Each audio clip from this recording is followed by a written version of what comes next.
Welcome back to Make Traditions, where we are all about slowing down through making, whether that's quilting, sewing, cross stitch, knitting, or finding practical ways to build traditions into your everyday life.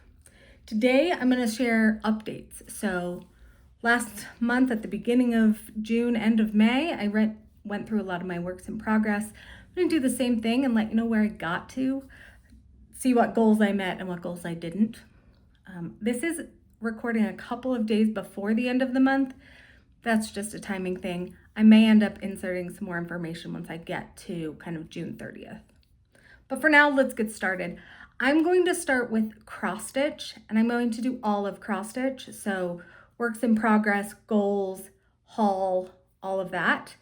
And then I will do sewing after that. So you can get all the cross stitch at once and all the sewing at once. You can leave or fast forward to whatever you're interested in. So for my works in progress, last time I showed you the Christmas Cuckoo by Tiny Modernist. And here she is now. Things you will notice, I did make it to my goal, which was to finish, to finish on this side, the red section down here. I added the chains for the pendulum and weights, which are just ornaments in this case. And I've done a big chunk of work here. The goal this month is obviously to finish filling out this, which includes a big tall tree, just like on this side. So if I can get kind of the mirror of this done over here, I'll be quite happy. And then it will just be the top to finish up and the ornaments at the bottom. But that's where I made it. Again, this is the Christmas Cuckoo by Tiny Modernist. I just love the colors. I love clocks. It's a whole thing. I am going to need to go back and fix some of these numbers. They're like the one is in the wrong place. This one needs to scoot over a couple. I'm gonna have to do a little bit of fixing on the clock, but I'm gonna save that toward the end when I'm kind of all but done. So that's where I'm at with that one. The other cross stitch project that I am working on is the Stitch Witch, also by Tiny Modernist. I promise I do stitch other designers, but she is one of my favorites. I'm in her Patreon and everything. My goal for this one was to finish her skirt. And honestly, I probably will get the black of her skirt done before the end of June, but I do not think I will get the full skirt done. I don't think I'll do any of the inside, filling in the skulls and vines and things. One thing I did decide to do, the inside of her skirt right here is kind of a cathedral or kind of Gothic looking building. And I took that out.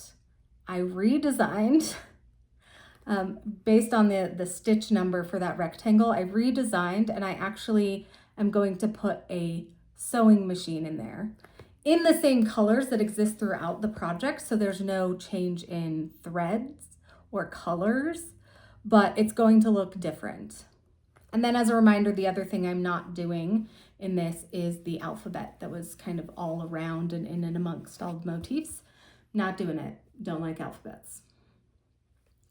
This is on a 20 count Ada from Cottage Cat Designs. I will have everything linked in the description box, but that is the other project, the other cross stitch project that I worked on this month. From a cross stitch perspective, I did have 4, but kind of 1 fully finished object. So I had stitched these Lori Holt, what did she call them? Lori Holt stitch cards. I have a bunch of them. They're very simple. I actually think they would be great for kids to work on. I stitched them on perforated paper, which I know you can't really get anymore, but you can see I have a sheep and a cat and a pig and a cow. And these are really for me and the people in my life. So the pig is for me. I have an affinity for pigs. And all of these, like I said, are stitched on perforated paper, but in the called for DMC. So I didn't change anything about those. Then the cow is for my partner's son. This cat is for my partner. He's a real cat kind of guy. And then the sheep is for my partner's other son, his younger son. So I just backed these in some velvety fabric that I had, that I got from an auction website that I'll actually talk a little bit more about in a bit in the sewing section. But I got that fabric, I just glued it on. I did actually do a video about this. I don't think I posted it yet, but did a video just kind of showing how I do this. It's very simple. It's, you know, cut kind of one hole outside of your pattern. And then I braided some floss and glued it all on. I did stitch down the hangers, but I just glued it on with, you know, clear Elmer's glue because that's what I had. So like I said, I have a video kind of walking through that whole process, but those were my final fully finished objects for cross stitch this month. I really do like them. Like I said, they're really fun if you're looking for something small and quick. Lori Holt cross stitch cards, or stitch cards, I think they're called. Finally, in cross stitch, I was down in Arizona, and so I took the opportunity to go one afternoon over to the attic Needlework, and I purchased just a few things. They had an amazing array of fabric choices, and I just didn't have anything in mind that I really needed. But I did look through their patterns. I got some of their clearance patterns, and I grabbed a few skeins of silks, which I'll show you. This is the first pattern that I got. It's called Painted Flowers. It's by Shakespeare's Peddler. I would not say, whoa, my lights are just really doing a number here, aren't they? I would not say that Shakespeare's Peddler is usually my jam, but I did love their model of this in the store, so I grabbed it. It's beautiful. I will probably do it on a dark linen of some kind. I haven't thought that far ahead yet. I got this in the clearance section, snowflake trees, including a little ornament, and it's by Scissortail Designs.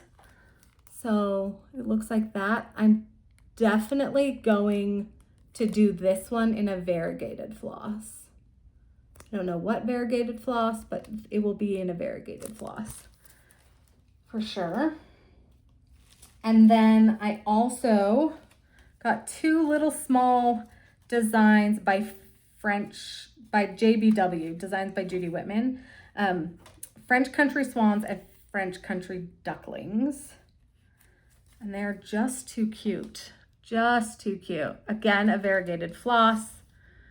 Probably do it on a pretty plain linen. Maybe not as taupey or beige as this one. Maybe closer to a white or a creamy off-white. I'm going to do both of those. I have an idea, something I want to work on for my house that I'll explain in a minute. So then I got 3 different silks. One of them for each of the duck and swan patterns. So I went more yellow. This is definitely orange, right? But I went yellow with it. And I chose the Dinky Dyes 198. It's called Marigold.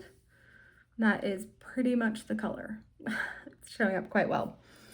And then for the swans, I chose 214 Happy Hannah, also by Dinky Dyes. There we go. And that's really, I think that will just be a fun variegation.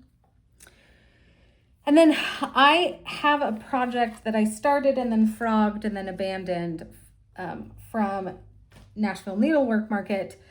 And it had used a bunch of the Classic Colorworks Belsois in slate. And I'm just not going to have enough to do it again. So I bought a skein of that as well. So not the biggest splurge of all time, but it should keep me busy for a little while. That's pretty much everything that I have for the cross stitch projects and kind of things that I purchased. I did also purchase a book called Cross Stitch Cabinet of Curiosities, and I purchased it from bookshop.org, which is my favorite place to actually buy books. I definitely check a lot of books out of the library from the Libby app. I do a lot of cross stitch magazines through the Libby app. It's great. But I actually purchased this one. And like I said, from bookshop.org, I did purchase it as an ebook just because I actually just would prefer to have things on my devices. So I'm going to show you the cover really quick. Let's see if I can get it in there without too much glare. Like I said, Cross Stitch Cabinet of Curiosities, 500 magical motifs and peculiar patterns. And one of the reasons that I got this is because I recently purchased at a thrift store one of those, I don't know, I pictured them from the 80s, but they're a frame that has, you know, a square and an oval and a circle and a rectangle, and you're supposed to put pictures in it. And what I want to do is put little cross stitch projects in it. I have found that big cross stitch projects are not my entire, they don't perfectly work for me. So having some little ones that I can just kind of whip out in a week is really great. So I purchased this because it has so many little ones, and I'm not going to show you charts, but I'll show you a few pictures. So this is, you know, a little way into the book. If I come in like this, you should be able to see it. Those kind of look like picture frames in and of themselves. There's some really cute, you know, spools of thread and things like that. So, and then there's a whole section that is, you know, gems and crystal looking things, and I was really drawn to the small of these pieces. So I'm gonna probably do a handful of them, like I said, for that frame that I bought. And I'll probably choose a couple of motifs from Tiny Modernist and from other places, but this felt like a pretty simple purchase to get some really fun motifs that I wouldn't necessarily want to buy individually one at a time, and in a book is always a good time. So let's take a look at one other little section I really liked. Trying not to show any charts here. So if you look at that, that's like a little bookcase, and there's a raven and a spell bottle and things like that. So really fun, like just a real fun motif book for motifs that I think I will like. That's really what I purchased it for. Like I said, I'm sure, oh, that's the actual chart, so I can't show you that. But yeah, this is a great example. Just these tiny, oops, nope, go back. I was not trying to show any charts. I really wasn't. I very promise. There we go.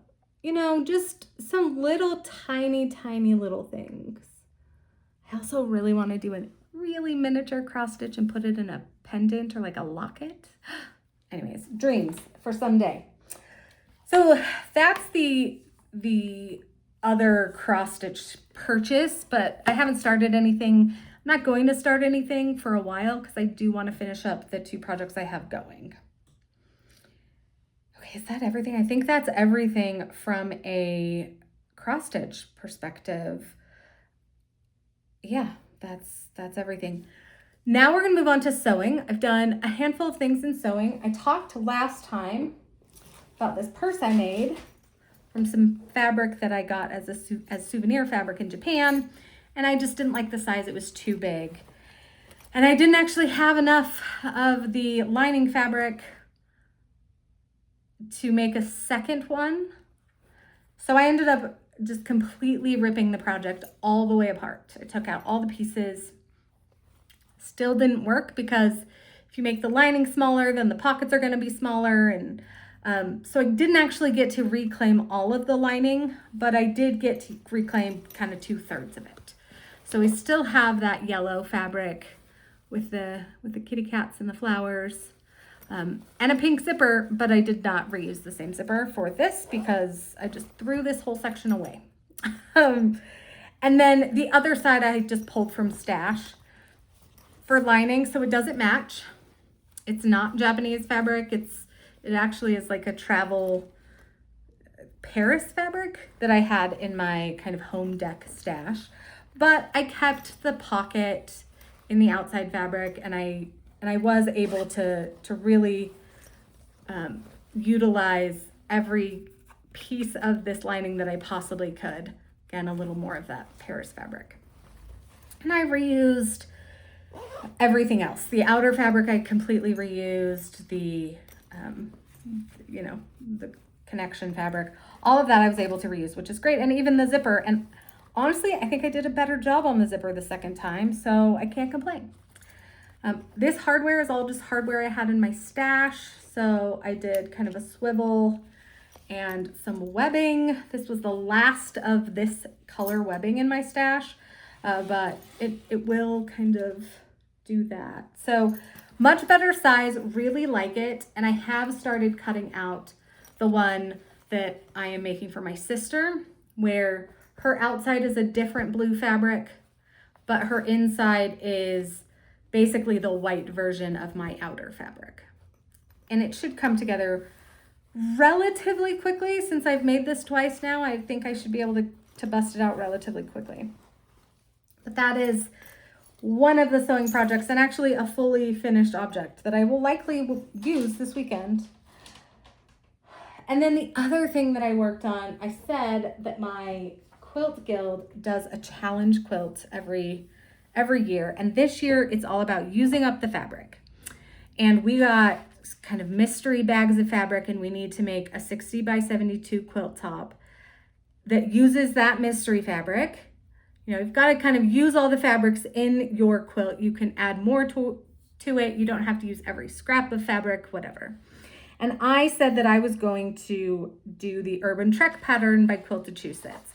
Now, the fabrics that I have are, this is the layout, but the fabrics that I have are stripes. I showed a lot of them last time, and some solids. So I'm kind of cheating a little bit, and these stripe sections, the pattern calls for you to make your own stripes, right? Cut out 1.5 by 6 or 1.5 by 12 or whatever the measurements are in 2 different colors and sew them together. I am not doing that at all. I took the non-color version of this layout, and I figured out exactly what needs to be cut out size-wise for each of these little sections of color and each of these sections of stripe and these pies, all of this. And I've been cutting it out. Now, I'm not completely done cutting it out, but I can show you where I'm at so far, which is I have some of the pie sections will be gold. Some of those would be like the slices of the pie, I guess. And then some of this might be easier to, well, whatever.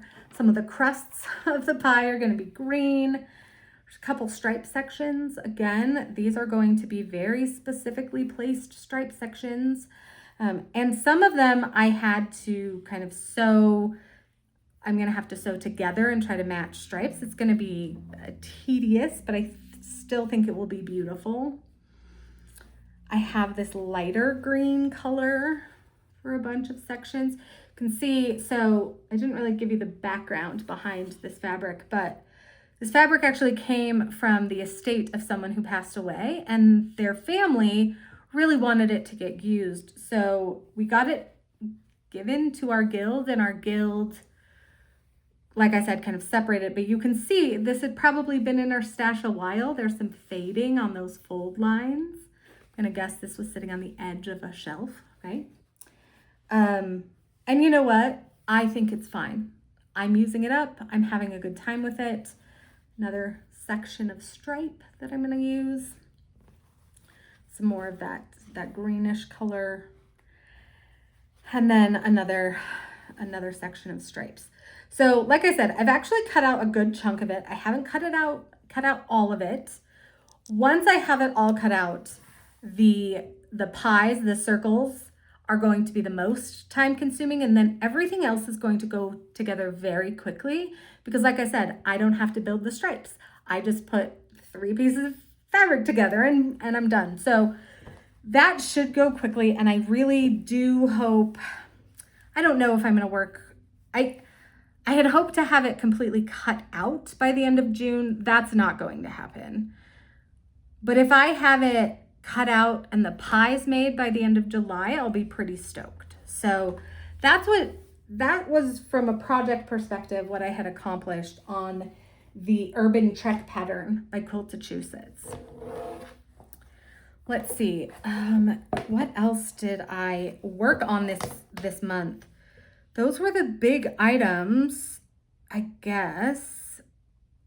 Just checking my notes here. Oh, I did want to talk about one piece of haul that I got for sewing.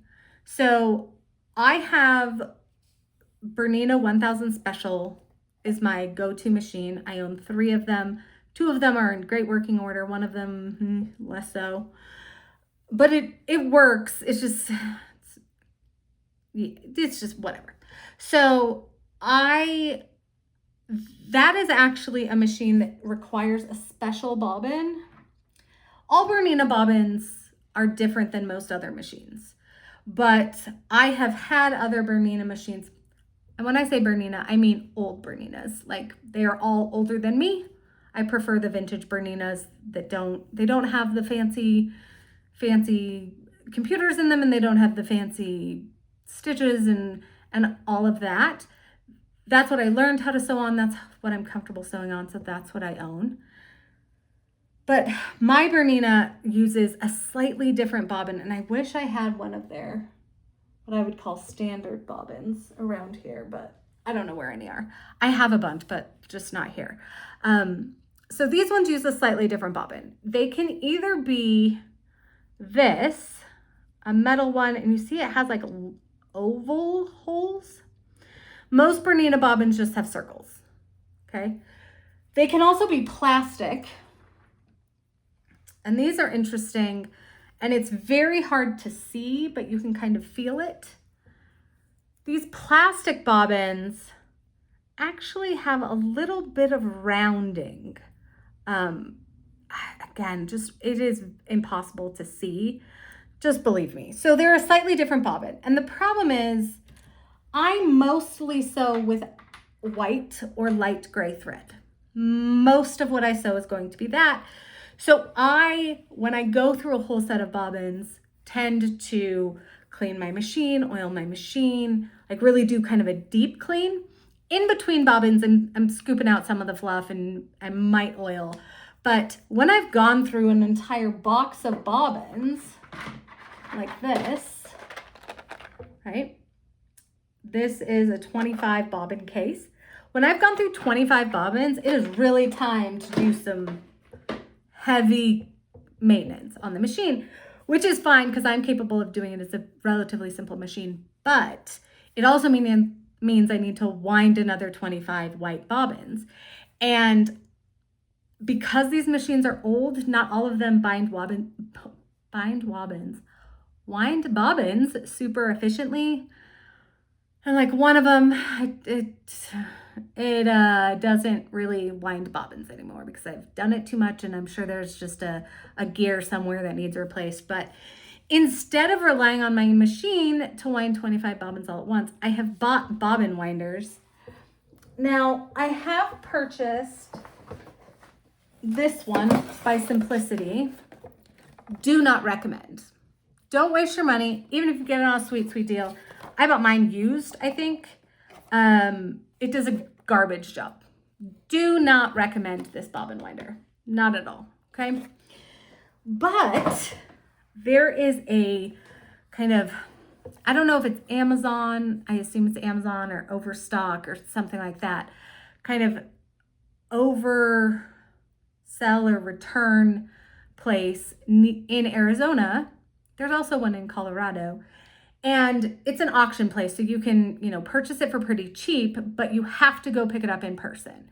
Now, I don't live in Arizona, but I happen to be down there, so I was doing some looking around because you can get some Very, very, very cheap deals on some really nice things. So I did. I did actually buy a 4-pack of serger thread. It's not that exciting, but I also thought I would try out a different bobbin winder. So this is a Hema Pro. See, it's a little more intense. It's less pretty. It doesn't go into a tiny little box. It's not plastic. This thing winds bobbins like a boss. Now, I will be completely honest with you that I have not actually used the bobbin in my machine, but the problem with the Simplicity one was apparent from the get-go. It's like there wasn't enough power, it wasn't winding it on evenly, things like that. So this is a bobbin that I put that was just from my machine, right? I wound that on my machine. It's getting a little blown out here. There we go. And this is the one that the new bobbin winder wound. Now, it isn't perfectly even, and I think that was probably user error on my part. But in general, it went on the bobbin beautifully. When I was using the Simplicity, it was going on really loose and it was like slipping and all sorts of problems. Again, don't recommend the Simplicity bobbin winder. Don't buy it. Don't recommend you buy it. Not worth it.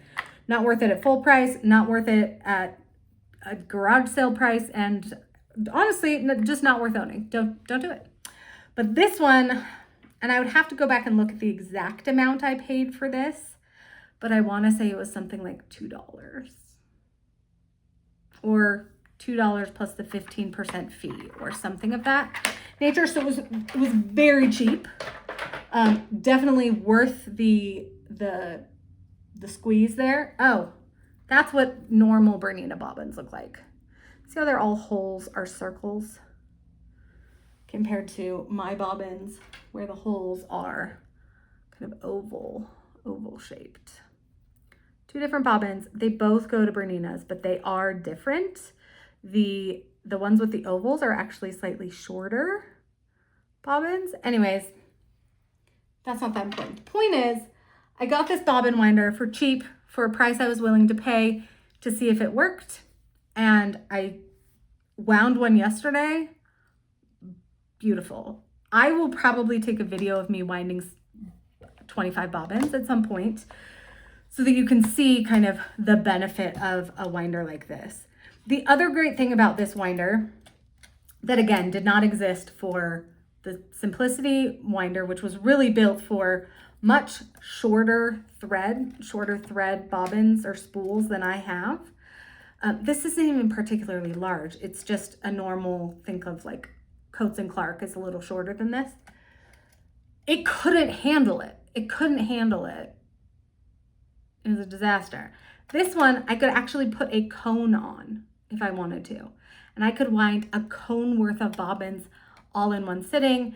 Really easy. There's a start button, stop button. There's a little cutter. You can see while this was at that auction site, it was brand new. Like it still has the protective plastic on it. So highly recommend this one. Again, it's a Hema Pro. I'll probably put a link down in the chat for it. Again, not to the auction site because I don't know that it's always going to be in stock there. In fact, this is the maybe only first time I've ever seen it on that site. But I'll link you to the Amazon equivalent so you can see what you're looking at. And then look around. If you have kind of an Amazon overflow company near you, look around for these. They're definitely worth the purchase. Like I said, I did not pay very much money for this, which was excellent. I also bought a few other things on that site. I bought some heavy duty, this is Velcro. This is actually for my couch cushions because they don't stay on and it's driving me bananas. So I bought some Velcro. Then the last sewing thing that isn't even a haul, this is something that I 3D printed, was just a zipper jig, right? They seem completely stupid until you're trying to put a zipper pull on a loose zipper. And then you kind of want to scream if you don't have a third set of hands. So what this one does, number one, it folds down just like into a little credit card. It's credit card. And then you can pop it up.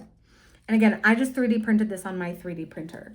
But the general concept is you take the zipper pull, the zipping part of the zipper. I'm sure it has a formal name. And you put it like this. So the front of it, the part that the zipper isn't going through, is held in the jig. And then you can take the two sides of your zipper and just slide it down. Now, I will be completely honest with you. It took me a try or two to get it to work. I was like, am I doing this right? Like, it's not going through easily. And it turns out that's because I had cut my zipper and like bent some of the teeth and all of those things. So it might take you a minute on your first time. But now that I've done it, I could do this again 100 times. Highly recommend just a zipper jig. You can buy them. I'll link in the notes both the pattern that I used on my printer, so the STL file that I used on my printer, and also I'll link you to ones you can purchase. You can also reach out to me if you really want one. I can probably bust one out and send it to you like in a regular envelope with a couple stamps if you want this style. They come in much chunkier styles, but I like the flat store away kind of form factor here. So highly recommend a zipper jig as well. Okay, now that's everything for sewing. Again, really proud that I redid that purse instead of just letting it linger, which is what I would typically do. And I'm really looking forward to getting that Urban Trek quilt pattern put together and see how I like it. A couple of other things that are going to come up. I'm going to make a couple of videos about project bags. I'm going to do kind of a project bag tour. I have a lot of different kinds of project bags, and I have a couple that I go to all the time, and I want to show you what those look like. I will also be posting some reorganization. Some of that might already be up, but I did some reorganizing of my fabric closet because it wasn't working for me and it was just creating chaos. So I did a reorganization and I like it 20,000 times better today than I've liked it for the past 2 years that I've lived in this house. And then I might do a couple of those like silent, just working videos where you see me cutting fabric out and ironing and doing the simple, slow work of traditions that I'm here for. That is what I want to do, is the simple, slow work. So hopefully you'll come back and see what's up next month, see if I can get any of my goals met, finish any other projects you've never seen. And then I will also be doing some knitting this month. So my plan is to cast on a sweater for myself that I've been thinking about for decades. And I have the yarn and the pattern, and I should just do it because it will be beautiful and I will wear it a lot this winter. So I will probably also do that. If you have questions about anything I've shown today, leave a comment or email me at brittany@maketraditions.com or maketraditions@gmail.com. I check both of those very regularly. That's pretty much it. The Quilt app is all but published. I still need a few Android users to just install it so that we hit our numbers, but that Quilt app is done for all intents and purposes. So I'll also be making a bunch of tutorial videos about the app. Otherwise, that's everything I have for this month, and I can't wait to see you again next month to check in on my slow traditions and modern values.